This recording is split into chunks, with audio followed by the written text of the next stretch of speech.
Mesdames et messieurs, bienvenue au débat du dimanche, la rétrospective de l'actualité sur Africable, la chaîne du continent. Aujourd'hui, on va parler des législatives. Quelle sera la nouvelle configuration de l'Assemblée nationale du Mali? Qui pourrait en être le président? Assemblée nationale, nouveau gouvernement, un nouveau gouvernement avec ou sans Boubou Cissé.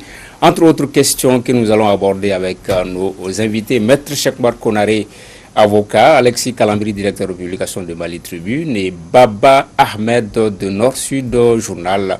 Nous serons également avec Serge Daniel, si les dieux de la connexion sont avec nous. Serge, qu'on va donc faire réagir par rapport à la une déjà de la lettre confidentielle Mali. Serge Daniel. Oui, parmi les lettres, parmi les articles de la lettre confidentielle du Mali de cette semaine, il y a un dossier sur les élections législatives. C'est-à-dire que l'argent et la fraude ont gâché à des endroits la fête. Donc nous avons des chiffres, nous avons des témoignages qui en parlent. Ensuite, dans le journal, dans la lettre confidentielle du Mali de cette semaine, vous avez également un article sur le perchoir, c'est-à-dire l'Assemblée nationale, qui sera le futur président de l'Assemblée nationale. Le président sortant, visiblement, est candidat, puisqu'il a été réélu à Koulikoro, mais au sein de son parti, il y a deux autres pointus qui sont tentés d'aller au charbon, ou en tout cas, quand on écoute leur entourage, il s'agit de M. Dirasouba, qui est le questeur de l'Assemblée nationale, et le premier questeur de l'Assemblée nationale, et ensuite M. Babegano, qui est qui est également élu dans la localité de Djenné. Alors, est-ce que Karim Keïta est candidat? Nous avons également mené l'enquête. Et puis, vous avez un autre article qui me paraît intéressant sur, cette fois-ci, c'est la justice, la libération de l'ancien ministre, l'ancien directeur de cabinet du président de la République, Mahamadou Kamara. Nous avons pu retrouver l'argumentaire de ces avocats, donc nous proposons ça également aux lecteurs de la lettre confidentielle du Mali. Et puis un dernier point, que va-t-il se passer? Voilà, à lire dans la lettre confidentielle Mali, Baba Ahmed, vous également, Nord-Sud de Journal cette semaine, est-ce qu'on peut connaître la une? Oui, quelques articles aussi sur les élections législatives, notamment sur ces résultats provisoires qu'on a décortiqués pour essayer d'analyser un peu quels sont les partis qui ont pu gagner, quels sont les partis qui ont moins gagné de députés par rapport à 2013. Un autre article aussi sur un portrait d'un chef djihadiste Dogon qui s'appelle Omar Ngoiba. Donc c'est l'un de qui monte, qui est en train de prendre des galons au sein de la Katibat Jinim ou au sein de la Katibat Ansarul Islam dans les centres du Mali. Donc c'est très aussi important de connaître ce personnage. Voilà, entre autres articles qu'on peut retrouver sur nordsudjournal.com. Alexis Kalambri, Mali Tribune. Oui, Serge n'est pas là, j'en profite parce que Mali Tribune, c'est vraiment le journal des scoops. Et depuis 2 semaines maintenant, nous avons débusqué des faux contrats au ministère de la Défense et nous continuons cette semaine avec les révélations sur ce faux contrat. Ces faux contrats au ministère de la Défense qui impliquent beaucoup de personnes dans une banque, au ministère et à d'autres niveaux. Voilà, tout cela, oui, Maître Konaré. Le vrai scoop, c'est la peur panique que Serge a du coronavirus. D'accord. On connaît donc à peu près la configuration de la nouvelle Assemblée nationale du Mali. En attendant la validation par la Cour constitutionnelle, des résultats proclamés par le ministre de l'administration territoriale, c'est le RPM, l'ADEMA PSJ, l'URD, le MPM, l'ADP Maliba, ASMA, entre autres, qui figurent en tête de ces résultats provisoires, en attendant bien entendu la validation de tout cela par la Cour constitutionnelle. Baba Ahmed, un premier regard sur ces résultats des législatives. Non, je pense que ce qu'on voit, c'est que nettement, c'est le RPM qui a chuté. Je vous rappelle qu'en 2013, le RPM avait 60 ou a pu élire 60 députés. Là, ils sont autour de 40 ou un peu plus. On a des partis qui, comme les Phares, qui avaient en Kaouli, qui avait 4 députés en 2013 et qui n'en a pas un en 2020. Donc voilà, on sent que ça bouge au niveau des différents partis politiques, les dynamiques bougent. Bon, tout ça en prélude aux élections présidentielles de 2023, et je pense que ça donne une idée très claire aussi sur les prochaines alliances, parce que n'oubliez pas qu'il y a une vingtaine de députés indépendants et qui peuvent rejoindre différents partis politiques au niveau de l'Assemblée nationale, ou en tout cas différents groupes parlementaires dans les jours à venir. Oui. Mais nous serons plus précis quand l'Assemblée va faire sa rentrée très prochainement. Ok. Maître Konaré, Baba parle déjà de la présidentielle de 2023, mais est-ce qu'on peut dire que les résultats de ces législatives-là reflètent déjà la présidentielle de 2018, la dernière élection présidentielle? Moi, je crois. Je crois parce que, certes, le RPM marque un recul d'une dizaine ou d'une vingtaine de députés, mais prise globalement, la mouvance présidentielle garde plus des 2/3 de l'Assemblée nationale. Et ça a des conséquences. D'abord, sur le futur référendum constitutionnel, parce que pour faire voter la loi de réforme de la Constitution, il faut 2/3 de l'Assemblée nationale, et la mouvance présidentielle a ce score. Le deuxième enjeu a trait aux dossiers politico-judiciaires qui pendent devant l'Assemblée nationale. Vous avez parlé tout à l'heure de Mahamadou Kamara, le ministre, l'ancien directeur de cabinet du président de la République, qui avait été placé sous mandat, l'avait été dans un dossier dont le principal pan est pendant devant l'Assemblée nationale. Et pour la mise en accusation éventuelle des ministres qui sont impliqués ou cités dans ce dossier, il faut un vote des 2/3 des députés. La mouvance présidentielle a encore ces 2/3-là. Donc moi je crois qu'il y a eu des baisses, des montées individuelles de certains partis politiques. Les statistiques sont là, mais pour la mise en œuvre de la politique du gouvernement, qui requiert parfois les 2/3 des voix des députés, ces 2/3-là sont rassemblés. D'accord, on va en parler, hein. Ça pourrait constituer les nouveaux défis de ce Parlement. Alexis Calambri, vous, votre regard sur ces législatives-là? Oui, ce qu'on voit au premier regard, c'est qu'il y a presque un renouvellement à 80% de l'Assemblée nationale, en ce sens qu'il y a beaucoup de ténors qui ne sont pas revenus. Certains n'étaient pas candidats, mais d'autres n'ont pas pu se faire réélire. Ça, c'est le premier aspect. Le second est que, oui, la lecture qu'on peut faire du score du RPM, c'est que les dissensions internes ont beaucoup influé sur la condition des listes, ensuite des listes qui ont travaillé les unes contre les autres, et finalement donnent ce résultat. Mais vraiment, on ne peut pas dire quel est le nombre de députés que chacun a, tant que, comme disent les sportifs, tant qu'on ne verra pas ce que le mercato va donner, parce que il y a beaucoup qui sont sur le marché. Oui, tout à fait, parce que la nomenclature, ce sera donc à la rentrée parlementaire. Si Serge Daniel est avec nous, on va essayer de le faire réagir par rapport à ce premier tour de table sur le classement de ces élections législatives. Alors pour ce premier tour de table pour sur les élections législatives, ce que je constate d'abord, c'est quand même un recul, un net recul du parti au pouvoir, c'est-à-dire le Rassemblement pour le Mali. Le RPM a perdu une vingtaine de sièges par rapport aux élections de 2013. Ça, c'est quand même quelque chose de frappant. Le taux de participation est de 35,33%, donc les électeurs ne se sont pas bousculés devant les urnes.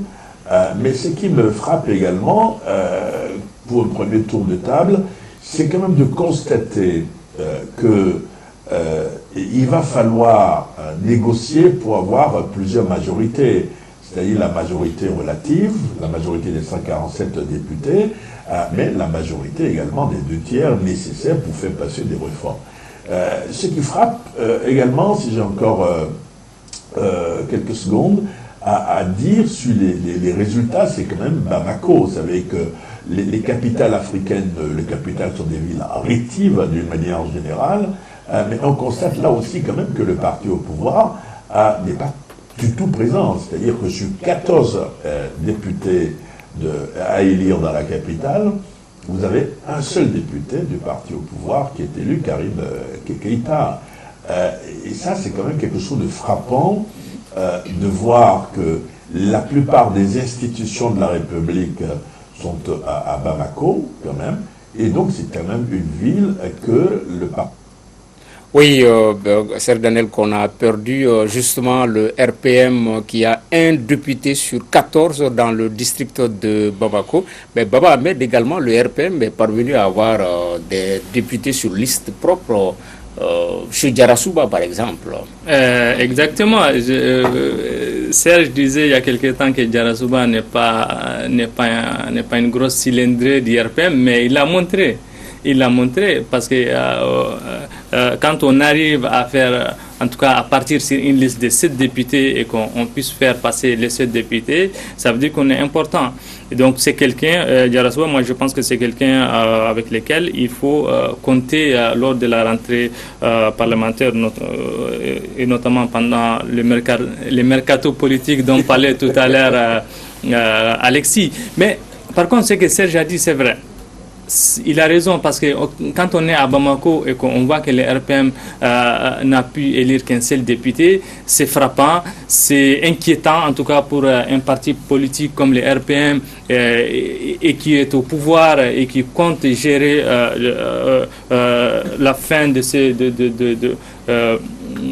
mandat du président et qui se prépare aussi pour 23. Donc je pense que c'est important, mais aussi ça veut dire beaucoup de choses. Oui, M. Kourari, quand on regarde un peu le score de l'URD par rapport à la dernière législative, il y a une relative hausse de 17 à 19 députés. On a parlé de chute par rapport au RPM, mais on voit également certains nouveaux partis politiques émerger comme MPM de Adi Nyangadou ou même comme l'ADP Maliba, un mot par rapport à cela également. L'URD a réalisé une très bonne opération. J'ai une pensée pour son président qui est encore entre les mains des terroristes, mais je dis que l'URD a réalisé une très bonne opération et a même progressé. Quand on voit que le parti a perdu à la présidentielle et s'est abîmé dans des marches et meetings sans résultat, il est quand même important de souligner le rebond enregistré au niveau des législatives. De 17 députés, le parti se retrouve avec 19 députés. Ça peut avoir un impact sur la crise politique. Parce que si l'URD était partie toute seule sur ses propres listes ou avec les seuls opposants, peut-être qu'elle n'aurait pas eu le nombre de députés qu'elle vient de décrocher. Donc, avoir 19 députés vous maintient dans le système et vous donne des idées pour sortir de la crise politique. Et c'est extrêmement important. Ça me rappelle un peu le score que Ibrahim Boubacar Keïta avait toujours eu quand il était opposant. Il n'était jamais descendu en dessous de 20%. Donc peut-être que le score de Soumaïla est réellement en dessous duquel il ne peut pas descendre, c'est peut-être les 19% ou les 20%. Ok. Alexis Kalambri, en termes de configuration pour la nouvelle Assemblée nationale, on pourrait dire que le Parlement pourrait revêtir une double connotation. D'une part, les classiques, les partis politiques classiques, RPM, ADEMA, URD, ce que certains appellent les partis du système. Et d'autre part, les forces émergentes, comme le MPM, l'ADP Maliba, l'ASMA, en termes de configuration, on a l'impression que c'est ce que ça va donner. Il y a beaucoup de choses qui vont se jouer à l'Assemblée nationale, hein. Vous avez au niveau de l'Assemblée et au niveau de la classe politique beaucoup qui se positionnent pour 2023. Et pour 2023, il est important de pouvoir grappiller le plus grand nombre, d'avoir une bonne position à l'Assemblée nationale pour pouvoir compter en 2023, au moins compter.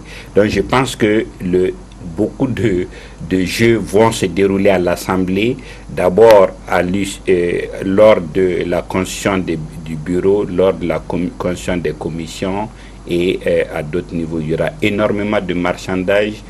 Comme aime dire Serre, il y a beaucoup de vaccinations qui auront lieu, mais on attend de voir ce que ça va donner. Mais le tout avec un point de mire 2023. Baba Ahmed, sur la configuration de la nouvelle Assemblée? Non, je pense qu'il faut attendre les mercato politiques, qu'on arrive à la fin de ces mercato politiques. Mais je pense que d'abord, il ne faut pas oublier que la majorité présidentielle est dans une coalition qui s'appelle EPM, Ensemble pour le Mali. Donc c'est une coalition qui est aujourd'hui solide et qui pourra continuer au niveau de l'Assemblée nationale avec des nombres de députés aussi importants. Et surtout que avec la signature, n'oubliez pas que le parti ou des partis de l'opposition et certains centristes comme l'ADP Maliba qui ont signé ce qu'on appelle l'accord politique et qui aujourd'hui ils sont dans une dynamique d'accompagner le pouvoir en place. Donc moi je pense que en ce qui concerne l'Assemblée nationale, la majorité aura une écrasante majorité au niveau de l'Assemblée nationale. Donc sur ça, il n'y a pas de peur là-dessus. D'accord. Maître Konaré, sur la nouvelle configuration? Bon, je constate que Soumaïla Cissé, même détenu, pourra conserver son poste de leader de l'opposition, à moins que délégation ne soit faite à l'un des membres de son parti. Et le poste de leader chef de file de l'opposition, c'est quand même 500 millions par an, un budget. La deuxième chose, c'est que le fait que le parti au pouvoir n'ait qu'un député à Bamako l'expose à toutes sortes de troubles au cas où la crise politique devait rebondir. Donc il a intérêt à ce que la tension continue de baisser entre les hommes politiques et les partis politiques. Maintenant, Serge l'a évoqué, la présidence de l'Assemblée nationale va donner lieu à une haute compétition. Et l'identité du futur titulaire du perchoir nous donnera une idée sur la succession telle que peut-être imaginée par les décideurs, la succession à Koulouba. D'accord, oui, Alexis. Oui, je voulais dire un mot sur ce qu'on est en train de qualifier de dégringolade de RPM. En fait, ça se comprend. Chez nous, il y a ce qu'on appelle le syndrome des partis au pouvoir. C'est arrivé avec l'ADEMA, c'est arrivé avec le mouvement citoyen. Il arrive à un moment où, à la limite, c'est des gens qui se comportent en star. Il y a beaucoup de conflits internes qui déteignent sur le parti, sur la capacité de mobilisation et qui ne parvient plus à donner une direction ou une lisibilité aux militants. Finalement, plutôt que d'être une force, ça devient quelque chose qui obère les capacités de mobilisation du parti. Je pense que c'est vraiment les problèmes internes au RPM, les dissensions internes qui ont joué en premier contre le RPM. Oui, des situations qu'on a vues lors du deuxième mandat de Alpha Omar Konaré, le deuxième mandat de ATT, et qu'on est en train de voir, puisqu'on suppose que le président Ibeka n'est pas candidat à sa propre succession. Serge Daniel, vous, un mot par rapport à cette configuration de la nouvelle Assemblée nationale?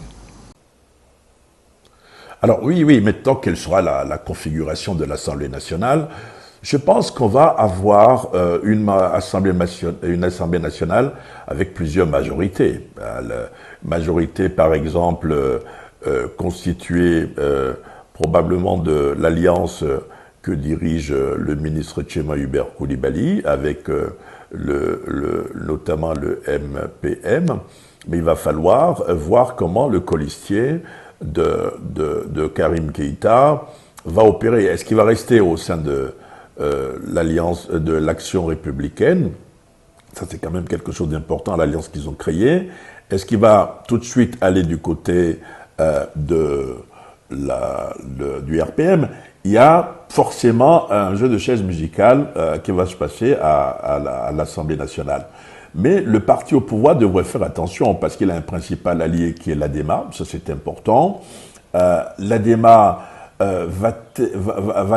l'Alliance pour la démocratie au Mali, va-t-elle rester la formation molle qu'on a connue lors du premier quinquennat du président de la République?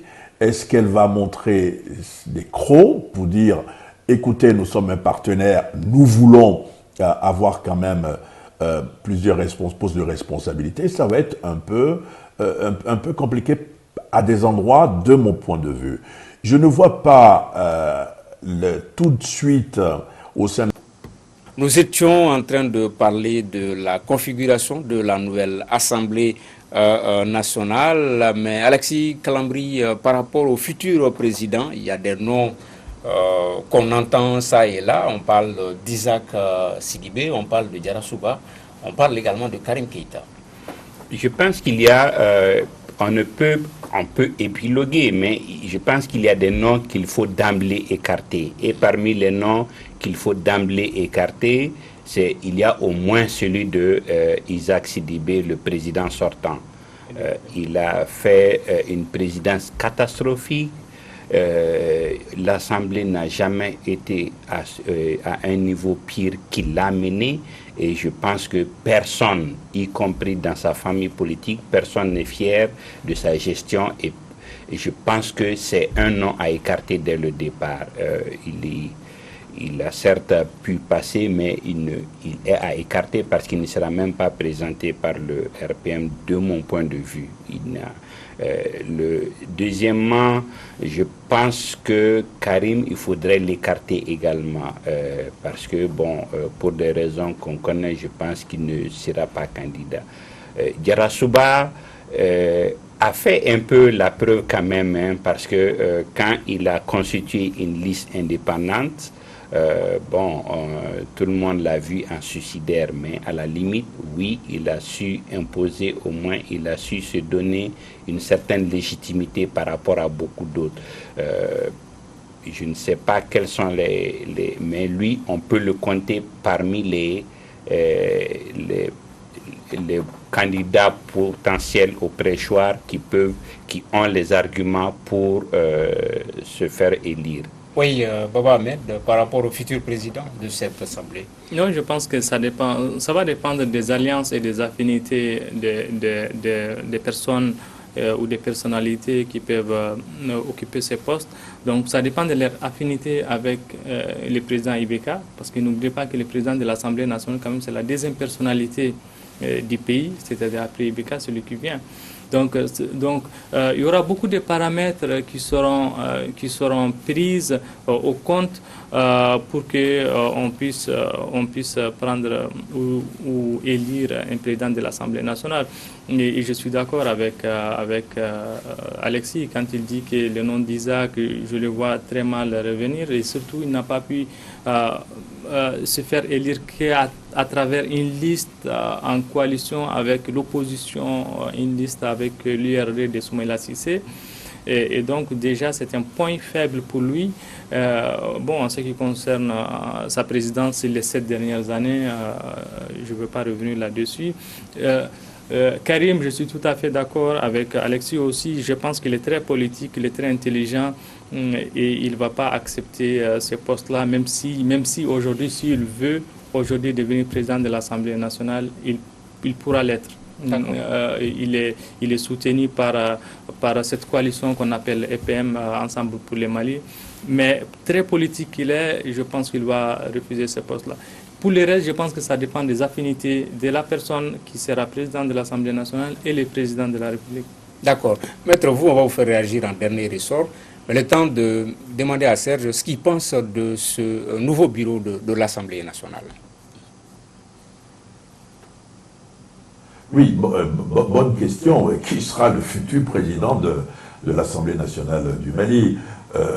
Quand on discute, quand on échange, quand on fouille au sein du parti au pouvoir, le RPM, il y a, en tout cas selon leurs partisans, il y a au moins 3 candidats déjà. Vous avez le président sortant, il a été réélu à Koulikoro, il n'est pas question pour lui de venir à l'Assemblée inaugurer les chrysanthèmes, où il veut en tout cas le perchoir, M. Isaac Sidibé, mais un train peut en cacher un autre et peut en cacher un autre. On sait désormais que les partisans de M. Dirasouba, élu dans la localité de Dioula, seraient tentés, selon ses partisans, il serait candidat, il aimerait bien pouvoir faire autre chose que être questeur de l'Assemblée nationale.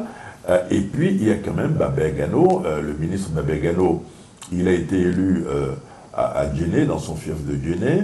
Il est ancien ministre de la République bientôt, puisqu'il va rentrer au Parlement, il va siéger au sein du Parlement.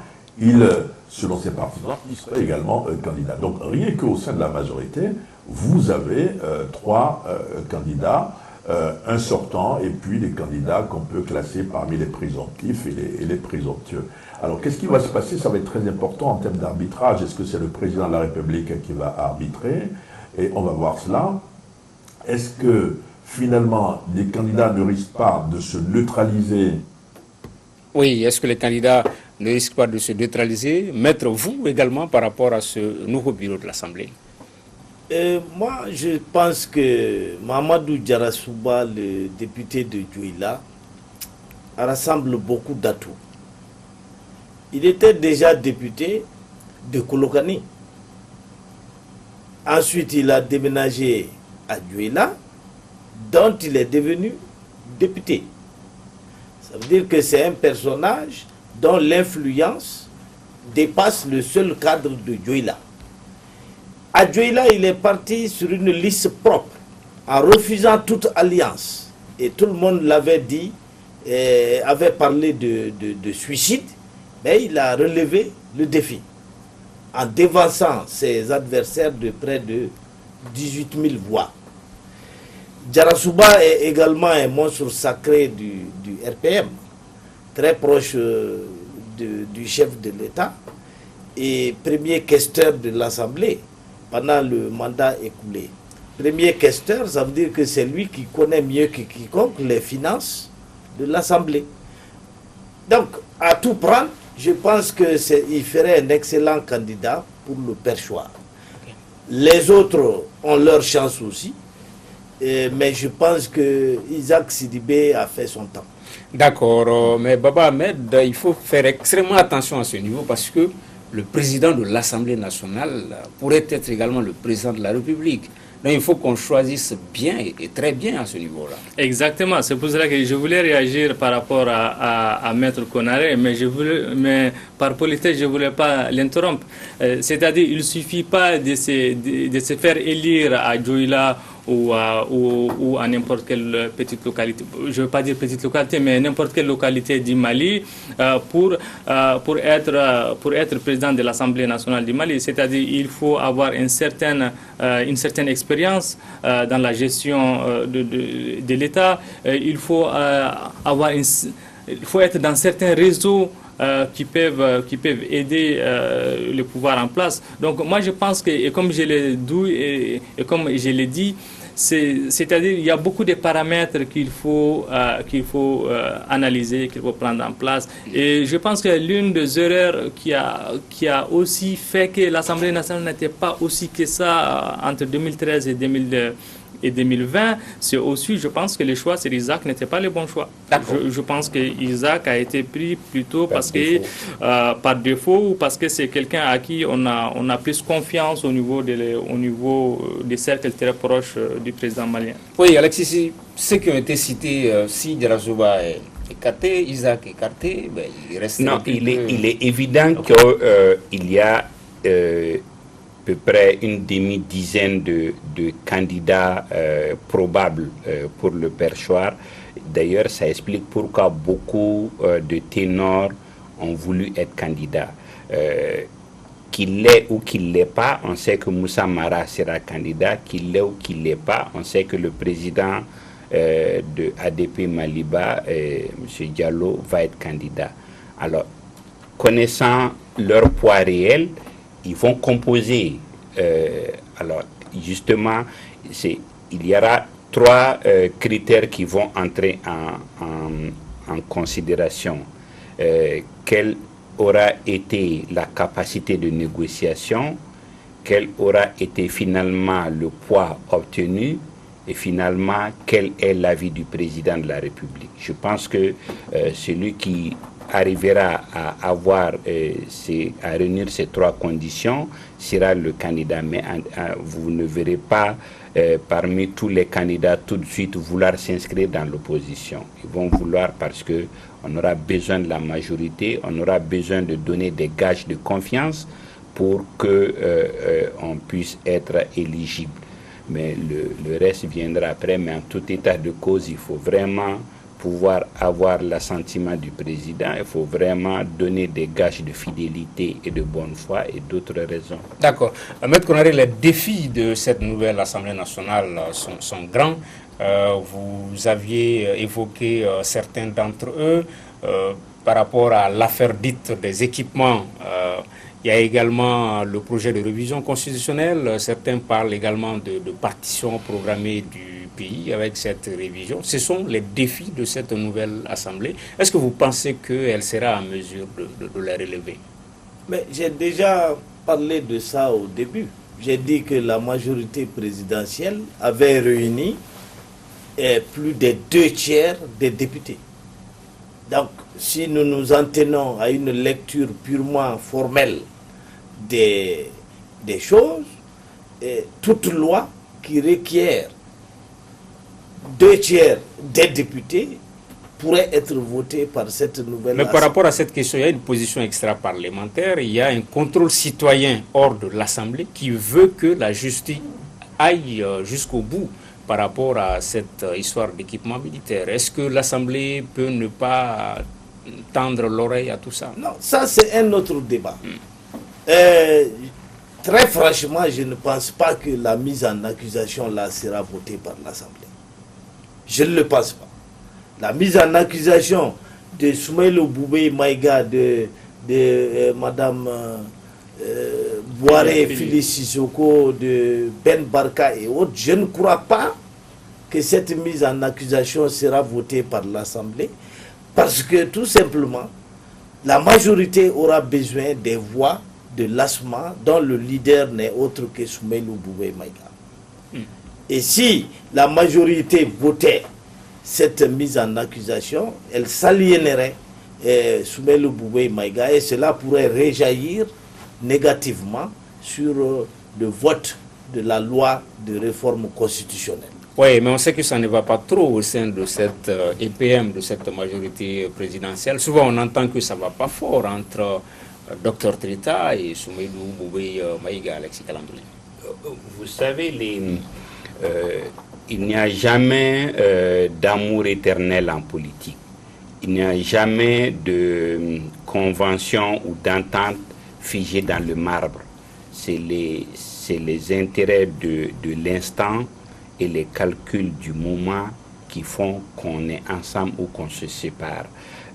C'est-à-dire que les deux ne s'entendent pas ou ne se sont pas entendus à un moment, on comprend parce qu'il y a eu une guerre de leadership. Maintenant, les deux sont à un niveau où tous les deux sont menacés dans leur avenir politique. Forcément, ça va créer des liens. Mais au-delà de cet aspect, quel est l'apport de la nouvelle Assemblée? Honnêtement, je vois plus de vivacité d'abord parce que vraiment la qualité de ceux qui sont là donne à penser que les débats peuvent être vifs et de bonne facture. Mais ensuite, il ne faut pas se leurrer. Il y aura une recomposition au-delà de ce que les élections auront donné. Vous verrez des débauchages, vous verrez des ralliements, vous verrez On a vu des partis avoir des députés et ne plus exister à l'Assemblée nationale. Donc, sur ce plan, tout est possible. Baba, sur les défis. Non, je pense que les défis sont immenses parce que n'oubliez pas que, bon, normalement, avec cette histoire de coronavirus, on ne sait pas si les programmes seront tenus ou pas, mais il y aura les régionales et il y aura le communal. Donc, 2020 était vraiment une année électorale pour le Mali. Donc, si le programme est toujours maintenu et que le coronavirus n'aura pas un incident sur les élections, comme ce qui s'est passé au niveau des législatives, même si je pense que c'était suicidaire quand même de tenir ces élections. Les enjeux sont grands parce qu'il y a la révision de la Constitution, mais aussi il faut gérer aussi les égos. En ce qui concerne le dossier dont parlait Maître tout à l'heure, moi je pense que ce sera pas à l'ordre, elle ne sera pas à l'ordre, l'affaire ne sera pas à l'ordre du jour. Tout simplement aujourd'hui, ça sert pas à grand chose en tout cas pour les gens que Soumaïlou, Bouba Mega soient écartés. Moi je vois plutôt que le dossier pourra ressurgir d'ici 2021-2022. C'est là que le dossier pourra ressurgir pour essayer de l'écarter pour les élections de 2023. Donc, si jamais il devient un potentiel candidat qui pourra vraiment faire barrage. Donc, moi, je vois que ce dossier, c'est un dossier politique et il faut l'analyser sur l'angle politique. D'accord. Voilà. Ok, on va faire réagir Serge par rapport à cette autre question. Quels pourraient être les défis de ce nouveau Parlement? Et ensuite, on va se retrouver pour le dernier tour de table ici, Serge Daniel. Oui, mais sur les défis de l'Assemblée, la nouvelle Assemblée nationale, il faut attendre la proclamation aussi des résultats définitifs par la Cour constitutionnelle. Sur ces défis-là, c'est vrai qu'il y a le référendum. C'est intéressant aujourd'hui parce que vous aurez au sein de la nouvelle Assemblée quasiment tous les partis, j'ai compté, tous les partis, il y a 21 partis représentés à l'Assemblée nationale aujourd'hui, si mes comptes sont exacts, selon les résultats provisoires. Vous avez quasiment tous les partis qui ont participé, enfin les principaux partis politiques qui étaient dans le mouvement anti-Abadan, qui était contre le référendum. Donc c'est un lieu où on pourrait discuter, échanger de ce référendum et voir comment le tenir, dans quelles conditions le tenir. Mais il ne faut pas exclure non plus, attention, les partis politiques qui ne sont pas représentés à l'Assemblée nationale. L'opposition extra-parlementaire a son mot à dire, je pense, sur la discussion sur le référendum, ainsi que des organisations de la société civile ou des organisations, des associations politiques.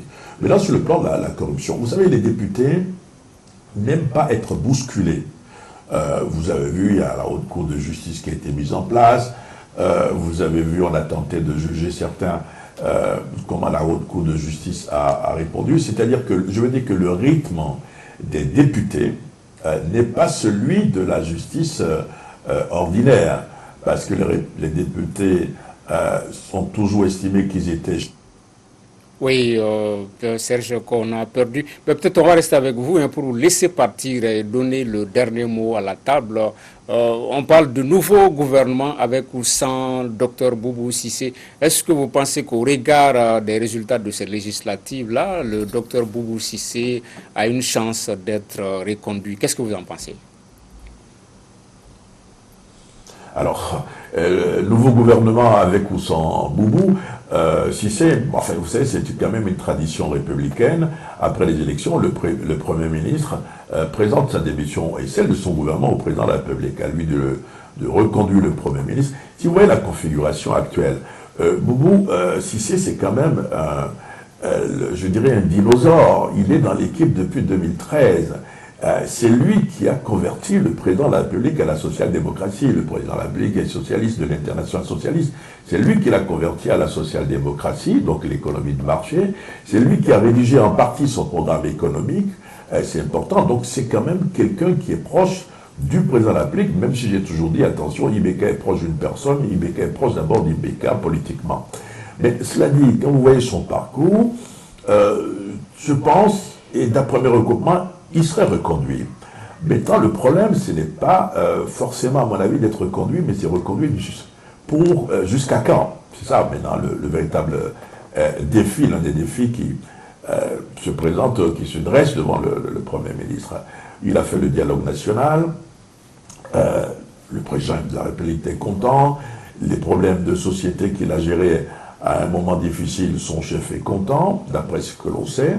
Et puis quand même, au sein du gouvernement, il avait une marge de manœuvre parce que sur un ou deux ou trois ministres du gouvernement rêvent d'être à sa place, ce qui est peut-être normal politiquement. Oui, Baba Ahmed, on est en train de s'acheminer vers la fin de l'émission. On parle également, puisqu'une nouvelle assemblée entraîne forcément un nouvel attelage gouvernemental. Est-ce que vous pensez que ce sera avec Boubou Cissé ou sans Boubou Cissé? Bon, la décision revient au président de la République, celui qui décide ça. Moi, quand je vois Boubou Cissé, je vois que... n'oubliez pas que Boubou Cissé était là depuis le premier gouvernement, c'est-à-dire depuis 2013. Donc, il est là depuis lors et... pendant son parcours, Serge a parlé, il a fait un bilan positif. Moi, je vais essayer de faire un bilan un peu quand même, voilà, pour équilibrer un peu. Je voulais, n'oubliez pas que cette histoire de l'article 39. L'article 39, mais je vais aller un peu antérieur de ça. C'est-à-dire que lorsqu'il était au niveau des mines, et quand la compagnie Bitugol a gagné Fekola, la mine de Fekola, alors on voit que c'est l'État qui a mené les discussions et on voit Mohamed Diarra qui devient le directeur de Bitugol. Mohamed Diarra, je vous informe qu'il était le conseiller de Boubou Cissé. Donc, qu'est-ce que cela veut dire? Est-ce que, alors, je vois, mais laissez-moi finir. Donc, qu'est-ce que cela veut dire? Parce que surtout, je ne veux pas que Mohamed Diarra se plaigne. Non, et surtout, n'oubliez pas que l'État, lors de cette transaction, quand Bitugol a acheté Fekola, l'État n'a rien gagné. L'État n'a absolument rien gagné. Donc déjà là, ça pose problème. Comment est-ce que le conseiller des ministres qui était chargé de ce dossier, l'État n'a rien gagné et c'est lui qui devient le chef de Bitugol? Ça c'est un. De deux, c'est que moi je voulais un peu quand même, on parle de l'article dont vous parlez tout à l'heure, avec 39 avec les enseignants. Il n'a pas pu résoudre ce problème avec les enseignants. C'est lui qui était derrière ces élections suicidaires législatives et il a voulu coûte que coûte maintenir ces élections. Aujourd'hui, hier, on était à plus de 40 cas, donc ça monte en flèche. Donc je trouve que c'est des mauvaises décisions. Et là, pour le dossier coronavirus, je vous rappelle que c'est vrai que pour les 6 milliards 300 millions, c'est le budget du ministère de la santé qui ont été dégagés pour faire face au coronavirus. Mais je vous rappelle qu'au moindre centime, c'est Boubou Cissé, c'est lui qui gère ça. Le compte aussi, cotisation ou en tout cas tout ce qui aide dans le cadre du coronavirus qui est ouvert à la BMS, c'est Boubou Cissé qui gère. Donc, et je vois que de plus en plus, des gens commencent, en tout cas, à monter pour dire que c'est mal géré. Mais je vous rappelle que c'est lui qui gère ça, de A à Z. D'accord. Voilà. Okay. Donc, Alexis, si on écoute Baba, on a l'impression que Boubou Cissé, c'est un premier ministre de plein pouvoir. Non, je n'ai pas les mêmes informations que lui et sur les mêmes dossiers, ces mêmes dossiers-là. Avant d'y arriver, je pense que, justement, c'est que Serge a dit, pour moi, sont des atouts, en ce sens que s'il est là, tout ce qu'on a reproché à Ibeka, c'est le fait que ses ministres et ses premiers ministres ne durent pas. Boubou est un an, mais Boubou est là dans le gouvernement depuis son premier gouvernement. Ça lui donne une certaine compréhension, un background qu'il n'a plus besoin de chercher et il n'a pas de temps à perdre pour travailler. C'est également quelqu'un, bon, il a bien réussi les élections, il a amené beaucoup de négociations avec les partenaires pour renflouer les caisses très souvent, y compris avec les miniers, parce que, si vous vous souvenez, il a fait un bras de fer avec les miniers qui a rapporté des milliards de francs CFA à la caisse. Il a également, comment on appelle ça, au niveau de coronavirus, je vois que au-delà peut-être du budget de l'État que je ne maîtrise pas, il y a un fonds qui est géré par le ministère de la Santé et par la commission mise en place. Donc, je ne sais pas où mon voisin... Mais en tout état de cause, ce que je veux dire, c'est qu'il a les atouts pour pouvoir continuer. Il a suffisamment donné de gages qui montrent qu'il est armé pour la mission. Et on est à une phase où on n'a pas trop de temps pour chercher quelqu'un qui va perdre du temps à comprendre sa mission, mais en tout état de cause, Ibeka est le seul maître des horloges. Oui, je voulais juste ajouter, c'est pour juste un mot. 30 secondes, puisqu'on est presque à la fin de l'émission. Non, je voulais juste dire que Boubou Cissé, quand même, il est un peu, si vous voulez, le robot de ce truc de corruption. N'oubliez pas que les histoires des avions achetés au Brésil sans viseur, c'est Boubou qui, à l'époque, il était ministre des Finances. Donc, tout ce qu'on a comme histoire de corruption et tout ça, il était là au niveau du ministère des Finances. Alors, ce que moi je vois, c'est que je sais que quelqu'un comme Boubou, il a des ambitions pour les élections de 2023. Et pour moi, mettre quelqu'un qui a des ambitions pour les élections de 2023... Est-ce que c'est sûr qu'il a des ambitions? Il n'en a pas parlé, selon les informations, non, ouais. selon les informations que j'ai, non, selon les informations que j'ai, Boubou Cissé a même commencé à envoyer des gens en France pour essayer de se créer des réseaux pour préparer 2023. Bon. Ça, ce sont selon les infos que j'ai. Okay. Maintenant, ce que moi je voulais, ce que je pense, c'est que pour un pays comme le Mali qui va aller vers les élections, quelqu'un qui est trop politique, qui est en train qui prépare une élection présidentielle, c'est peut-être qu'il sera plus concentré sur lui-même que sur le pays. D'accord. Maître Kourari, dernier. À mon humble avis, le Premier ministre Boubou Cissé sera reconduit. Après sa démission, il sera reconduit. Je fonde mon pronostic sur certains constats qui sont irréfutables. Bon, vous étiez à Kidal avec lui. Laissez-moi parler. Le premier constat, c'est quoi? C'est que depuis 2013 jusqu'à maintenant, c'est l'un des rares à être resté au gouvernement. Et il n'est pas resté au gouvernement comme ça. Il a connu un parcours ascendant. Donc, de ministre des Mines, il est devenu ministre de l'économie et des finances, puis Premier ministre, et pour la première fois dans l'histoire du Mali, Premier ministre, ministre des Finances. La deuxième, ça traduit donc une très grande proximité avec le chef de l'État, qui le considère comme son fils, parce que son père a été un camarade du chef de l'État. Pour ces raisons-là, je pense qu'il sera reconduit. Mais ce n'est pas les seules raisons. Depuis que Boubou Cissé est là, il faut quand même reconnaître que la tension au centre du pays a un peu baissé. Pas beaucoup, mais ça a un peu baissé. Ce n'est pas tout. La classe politique était totalement vent debout contre le parti au pouvoir, contre l'exécutif. Mais grâce à l'accord politique de gouvernance, il y a eu un apaisement du climat politique. Ça aussi, c'est extrêmement important. Et vous parlez de Kidal. C'est le seul Premier ministre qui a quand même pu faire 2 jours, 2 nuits à Kidal. Ça compte, parce que Kidal est sous la coupe des rebelles. Ouais, mais c'est des mouvements signataires. J'ajoute que sur le plan économique, de l'accord de Baba, s'il vous plaît. S'il vous plaît. Allez-y, terminez. J'ajoute que sur le plan économique, l'État ne contrôle pas la plupart de ses frontières. Les rentrées fiscales, les rentrées douanières sont extrêmement handicapées. Mais malgré cela, il y a eu quand même une hausse des salaires des fonctionnaires. Nous sommes aujourd'hui à une masse salariale de 636 milliards de francs CFA. Bien entendu, et l'énergie du Mali, par exemple, grâce au concours des bailleurs de fonds démarchés par Boubou Cissé, est supportée. Vous venez de voir une coupure de courant. Mais ça aurait été pire sans le concours des bailleurs de fonds, la Banque mondiale a payé 550 millions de dollars rien que pour supporter l'énergie du Mali. Okay. Je termine en disant Je termine en disant que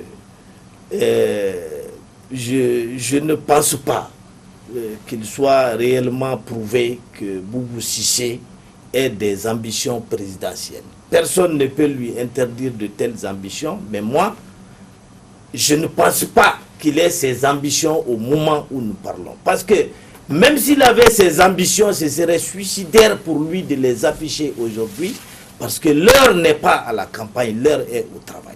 D'accord. Voilà. Et puis, Ouais. et pour terminer, Oui.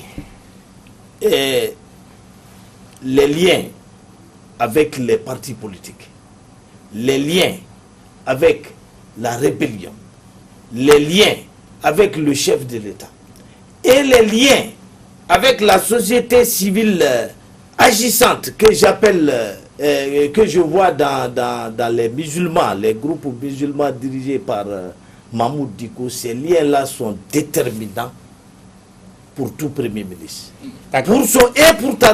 Pour sa nomination et pour son maintien. Et Boubou a ces liens-là. D'accord. Tout ce que j'ai dit n'est pas contestable, Baba. Oui, Ok, Baba, ce sera donc le mot de la fin. On va poursuivre ce débat, Inch'Allah, la semaine prochaine. Aujourd'hui, nous avons traité du thème les législatives, la nouvelle configuration de l'Assemblée nationale, qui en sera le nouveau président. Et à partir du problème du nouveau gouvernement, est-ce que ce sera avec Dr Boubou Cissé ou pas? Les questions abordées par nos invités, M. Cheikh Konaré, avocat, Alexis Kalambri, directeur de publication de Mali Tribune, Baba Ahmed de Nord-Sud Journal, nous avons eu Serge Daniel en duplex. Merci également à ceux qui nous ont suivis sur la page Facebook et également sur Africable Télévision. À dimanche prochain pour un autre débat.